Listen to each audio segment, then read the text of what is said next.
I mean, while that stalled in, I think 9 to 5, like or 9 to 5, I mean, there what.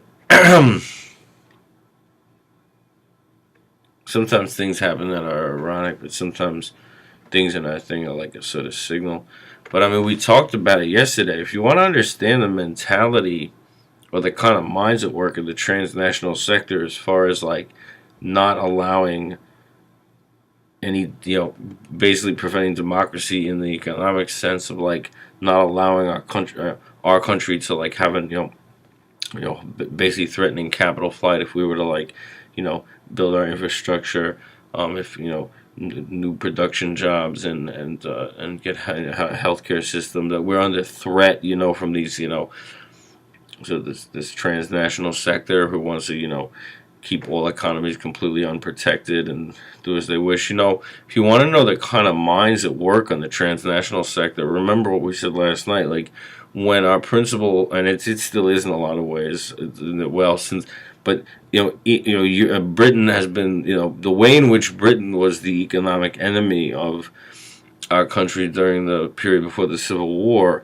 I want to tell you something. The southern slaveholding like states and their plantations would never have tried to secede were it not for the way they wouldn't have thought they could do it unless they were. What was happening is they were backed by the British Empire, and the reason for that is that the British wanted to keep slavery in America. I mean, they didn't want slavery to end in America, and they wanted America to not industrialize, not free the slaves, and to be a plantation, like to be like a British colony, basically. Again, even though we'd fought a war of independence, like this was a way of like sort of kind of keeping us as a colony to not allow us to industrialize, and the British Empire has no problem with slave plantations and slavery at that time, and they were the free. If people like the term free trade, which is a brand name for something that's harming all the economies and harming trade, but no, I mean the southern slaveholders were these sort of free trade people of their time. They wanted to keep our markets open to the British, who were buying cheap cotton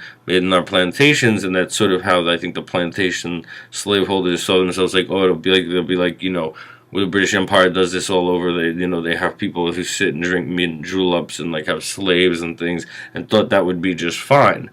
One reason Lincoln fought, only one of the only wars in history where we burned the infrastructure, a part of our own country, and in some sense, like never recovered, because it was we wanted to have a country where there was no slavery, but also we wanted to our economic sovereignty and to industrialize, which is why we live in the country we do today.